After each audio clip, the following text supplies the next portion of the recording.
हत्याग विलेख की आवश्यकता कब होती है, कब हमें महसूस होता है कि हमें हत्याग डीड बनवानी चाहिए। तो कई बार कोई व्यक्ति बिना वसीयत के एक्सपायर हो जाता है। अनेक लोग एक्सपायर हो गए लेकिन उनकी वसीयत है, अब उसके जो वंशज हैं, वंशज मतलब जो उनके लीगल हेयर्स हैं, जो उत्तराधिकारी है वो ज़्यादा हैं, तो ऐसी स्थिति में हत्याग विलेख की आवश्यकता महसूस होती है। यदि हमको एक के नाम से प्रॉपर्टी करनी है और अब ऑनरशिप आ चुकी है एक से अधिक लोगों के पास में, तो आपस में हत्याग विलेख निष्पादित कराया जा सकता है। तो जो कोई व्यक्ति बिना वसीयत के एक्सपायर होता है तो उसके अनेक उत्तराधिकारी हो जाते हैं और सबका अपना अपना अधिकार होता है। अब अपना अपना अधिकार जो व्यक्ति किसी एक के फेवर में त्यागने लगता है, इसी को रिलिंक्विशमेंट कहा जाता है और इसके लिए एक डीड बनाई जाती है, यानी एक विलेख बनाया जाता है जिसका नाम है हत्याग विलेख। यानी एक विलेख में अपना जो शेयर है, जो अपना अंश है, अपना जो हिस्सा है, वो हिस्सा इस पुत्र के फेवर में ट्रांसफर कर देते हैं कि हमको हमारा जो हक है, हमारा जो अधिकार है इस प्रॉपर्टी में, मकान में, वो हम हमारे इस भाई को दे रहे हैं। तो इस प्रकार एक डीड बनाई जाती है, वो हत्याग विलेख कहलाता है। इसी को कहा पंजीकरण। क्या इसका रजिस्ट्रेशन जरूरी है?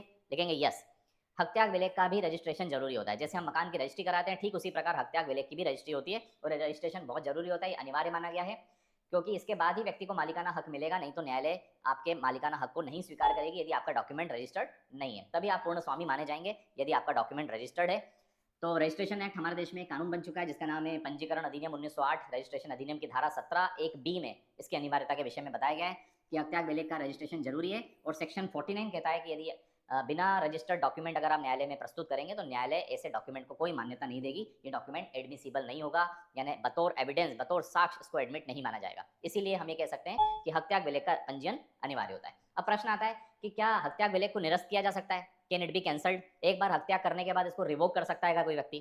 कई बार परिस्थितियां अच्छी होती है, मान लीजिए भाई बहनों में प्रेम है तो एक भाई दूसरे भाई के फेवर में हत्याग विलेख जारी करता है। लेकिन कई बार मान लीजिए दोनों के रिश्तों में खटास आ जाए, दोनों के रिश्ते बदल जाए, अब विवाद उत्पन्न हो जाए, तो एक बार हत्या करने के बाद क्या वो भाई वापस से अपना हक मांग सकता है? तो सामान्यतः नहीं हो सकता ऐसा। एक बार आपने हत्या कर दिया है तो बाद में आप उसको वापस से ले नहीं सकते हैं, टेक बैक नहीं कर सकते हैं, रिवोक नहीं कर सकते हैं। लेकिन कुछ ऐसी परिस्थितियां होती है जब हत्याग विलेख को आप कैंसिल करवाने के लिए एप्लीकेशन, यानी आपको कोर्ट में वाद दायर करना पड़ेगा। वो कंडीशंस हैं, अगर फ्री कंसेंट नहीं है, मान लीजिए व्यक्ति ने कहा कि मेरी कंसेंट फ्री नहीं थी, यानी मेरी सहमति स्वतंत्र नहीं थी, मुझे दबाव प्रभाव से बुलाया गया था, दबाव प्रभाव धमकी देकर मुझसे साइन कराया गया था, तो ऐसी स्थिति में उन परिस्थितियों को, उन साक्ष्यों को यदि व्यक्ति न्यायालय में लाता है तो हत्याग विलेख कैंसिल किया जा सकता है, अगर वो सिद्ध कर दे तो।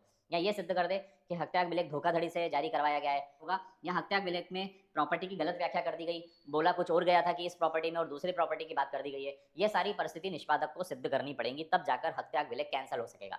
तो यह है मित्रों हत्या